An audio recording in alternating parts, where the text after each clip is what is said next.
Welcome to our introductory video series about creating your own webinars. In this video, we'll take a practice run through your webinar.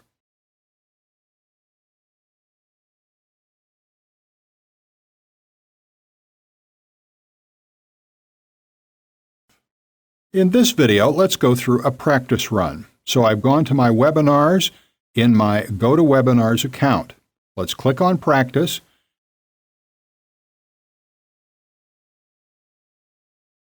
And it asks me to download software, so download that, save it to the desktop, and OK, that's done. That's how people connect to your webinar. They download the software, then just double-click it to start it up and connect to your webinar. OK, there it is. So let's double-click it to start up. OK, and the webinar's up and running. Let's just tuck that out of the way. And there we go in practice mode. What you can do, of course, with a webinar is, if you have more than one computer, is just launch a webinar and then connect to it as an SMV on another computer, and then you can see it from both sides so that you can get a good feel for what's really happening and what people will see when they take part in your webinar. But okay, let's go through what we have here. First of all, this little addition here on the left, this arrow, if you click it, it tucks GoToWebinar aside so that you can see your full screen and work easier. Then when you want to bring it back, you can click it, and it's back. Currently, you can see we're in practice mode, and we're off air. So the menus, and okay, those are the options in the File menu. And then you can save the chat log. Tools. All can provide satisfaction level. Do you want your attendees to be able to provide satisfaction levels? Do you want your attendees to be able to ask questions? If you're doing a sales presentation or a training presentation, maybe not. Often, sales presentations are they're effectively monologues for an hour. Or if there's a co-presenter, it's just back and forth between the presenters. But there aren't questions because questions really break up the flow of the training or the sales presentation and can make it less effective that way. Then everyone can get sidetracked talking about answering certain questions and so forth. So in this case, let's turn off satisfaction level. Let's turn off questions. We can see the attendee list, the audience view, chat, dashboard, polling. If you want, you can turn off polling, turn off chat, and OK. Importantly, tools, preferences. These are reports and settings, so let's go through those. Category, startup.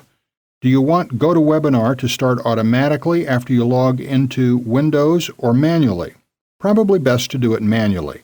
You can log in automatically if you set up your email and password login there for your webinar account. Remind me of upcoming meetings and webinars. Probably a good idea, but let's turn that off for now. General. You can allow Citrix Online, which is the company that publishes GoToWebinar, to store all data needed for reporting. Automatically save these chat logs to the local computer if you wish. Stop screen sharing after 1 hour. Basically, this automatically stops sharing your screen with others after 15 minutes, 30 minutes, 45 minutes, or an hour. You can turn that off if you want to, but then you have to make sure you remember to stop the meeting, because obviously if you forget you're sharing your screen and then just go about your workday after the webinar, people can still see what you're doing. So that's a security option, but really it does effectively limit your webinars to an hour max. So you may just want to turn that off and remind yourself to stop screen sharing when your webinars are finished. And desktop notifications. Okay, meetings. When I host a meeting, start out allowing the attendees to... Do you want to allow attendees to view the attendee list? Yes or no? Do you want to allow them to chat? And if you do that, you can show them a chat message when they arrive. Then do you want to see chat bubbles? Arrival and departure messages? Probably not, because that could get quite distracting. So you probably don't want to see arrival and departure messages, especially if there are hundreds of people. Chat bubbles, You'll probably want to see that for a smaller presentation, but not for a larger presentation. For training, for example, it might be a good idea, but for sales, not so much. Presenter change message. That might be a good idea, but that might not happen too much. Keyboard mouse controller change messages. Which presenter controls the keyboard and mouse? Organizer promotion messages and usage tips and so on. And interface, that's not very important. That's just what color you want your interface. Webinars, and okay, do you want to see chat bubbles again? Excuse me, I should have stressed these options are specific to meetings, GoToMeetings, but we're not talking about meetings. Those are between fewer people and more interactive.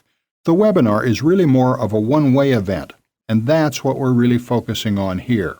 So you can choose which options you have for webinars. Okay, recording. Important. Record audio, yes or no? I would say that's always a good idea. Then choose which input it's recording. Generally, it's going to be microphone, but these options will be different for your computer. But microphone is probably the best one, but obviously, do a test and see whether it all works okay. Then record in GoToMeeting format or Windows Media format. It's probably best to choose Windows Media format because, especially if you're going to republish a webinar, you want it to be as widely viewable as possible. So Windows Media format is certainly more widely viewed than GoToMeeting format, but it does require processing time after recording. And depending on how powerful your computer is and how long the meeting was, how long the webinar was, it can take up to an hour or so to convert to Windows Media Player format. And where do you save the audio and video once it's all recorded and processed? You can choose a location there and make sure there's enough space on the drive you're saving it to, of course. Otherwise, the recording may fail, which means that you'll lose the recording of the webinar.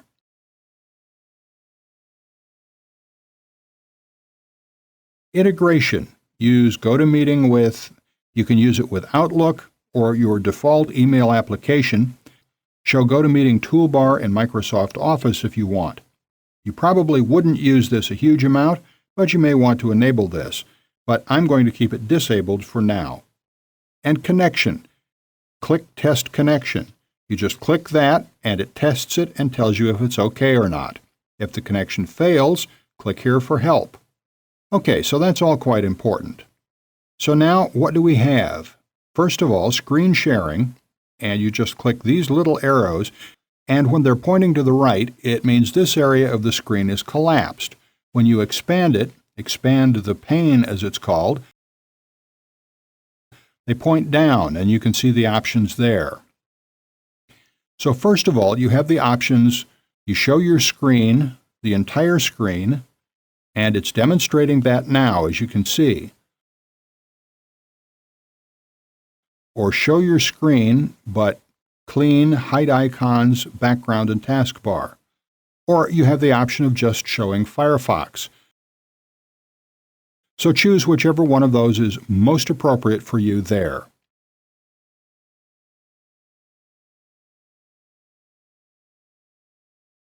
Okay, you can start showing the screen to all attendees. And okay, we're now on air. We're still in practice mode, but we're now on air. And it tells you here as well. And you can pause. And how pausing works, if I pause now, what happens is that people can still hear you, but the screen doesn't change. So what happens is the screen just gets frozen where it is right now for everyone viewing, and that's what gets recorded. But it's still recording you talking, and people still hear you talking. It's important to be aware of that. When you're doing something private on your screen, you can just pause, do something private, and then tuck it away, whatever it is, and then start your screen again. Just click here or here. Same difference. And you can stop showing screen if you wish. Okay, here are drawing tools. Click there and you have a menu. Normal non-drawing mode is what we're in now. Pen, click that and you can draw with a pen to highlight certain areas of the screen. Click the menu, and you can erase all drawings if you wish. Click again, and Highlighter works like that. And it highlights it, but shows what's behind it as well. So you get some, whatever's behind it shows through, as you can see. Okay, Spotlight. That's how the spotlight looks.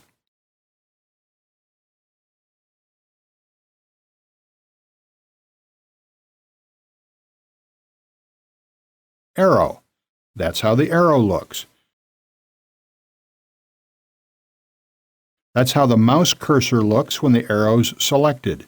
Just click and the arrow's there. Click and the arrow's there. Click and the arrow's there. You can also click on the X to get rid of the arrow.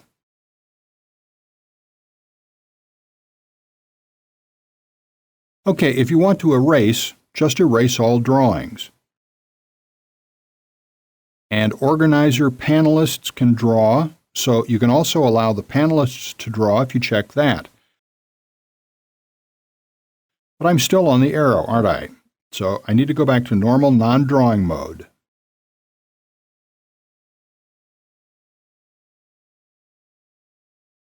Okay, so if I have more than one presenter, you can give control of the keyboard and a mouse to, it says here, a qualified attendee, to someone who's presenting as well, if you want to do that. If you aren't doing the entire presentation, you can pass over control of the keyboard and mouse if you want. And here you can make another attendee the presenter. It's available when there are qualified attendees, so there's more than one. If you set it up so there's more than one presenter effectively, you can use those two options. Okay, let's tuck that pane away. Dashboard, what do we see here? Timer, elapsed time, remaining time, attendance, one here, just me, and attendance 100%.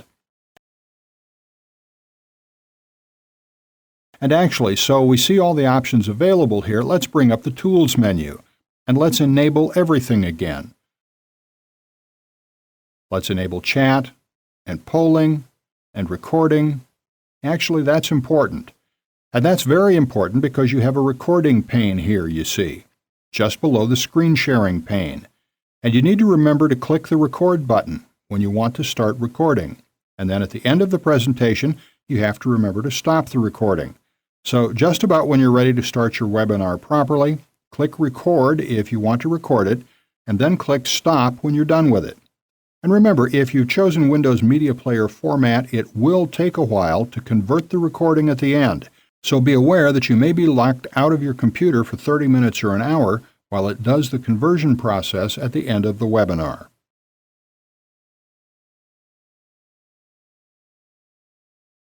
Okay, questions has now appeared, and there are no questions yet. And it tells you the percent of attendees who get satisfaction here.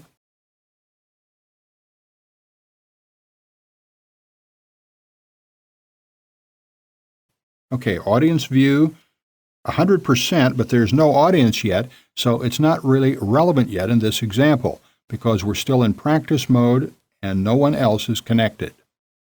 Attendee list. Here it would list all the attendees, and you can also search for certain names here if you wish. But there's just one at the moment, me, as the organizer and presenter. Okay, let's tuck that away. Polling. Okay, that's the only question we currently have. Open poll. Okay, poll. Which version of Microsoft Word do you have?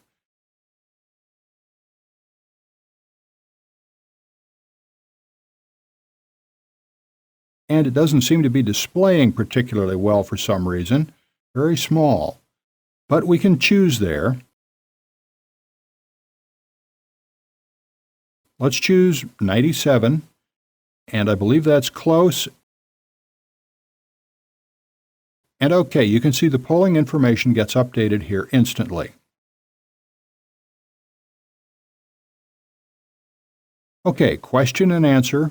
No questions yet, but that's where they would appear.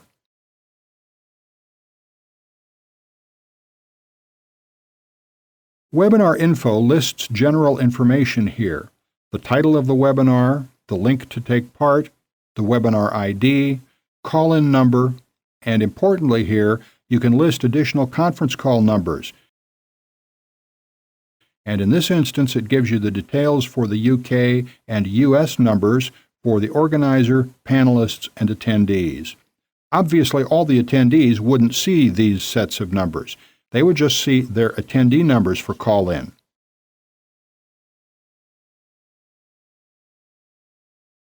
And you can also edit conference call info and launch invitation email.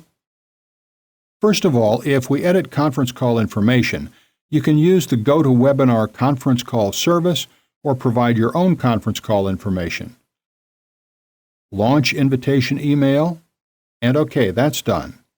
That would go to everyone registered for the webinar. Then, copy invitation text to clipboard. This is useful if you're sending out a manual email. It essentially copies all of this, all the numbers, into the Windows clipboard, so you can just paste it into an email or web page if you want, for example. And finally, chat, and this is where the chat text would appear. Okay, that's effectively the functionality of GoToWebinar. And obviously, it's important that you do practice your webinars, and perhaps do test webinars with maybe yourself and friends and colleagues, or even just with yourself if you have more than one computer. You can just launch a webinar and be the only other attendee on another computer or two, and just get used to the look and feel of it and see what the attendees see at every step. And then, of course, you have to choose which of all these options are right for you. Do you want to enable chat or disable it? Do you want polling? Yes or no? And so on. Having a good many demo runs on your own or with friends or colleagues will help everything go smoothly for when you're actually ready to do the webinar properly.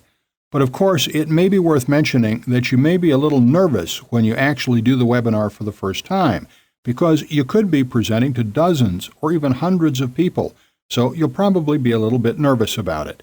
So it's a good idea to run through the webinar initially, maybe just a test run on your own, or to friends and colleagues or a very small number of people, so you can find your footing until you get used to presenting webinars. And then you'll find that it will go smoother and smoother until you're ready to present to large numbers of people.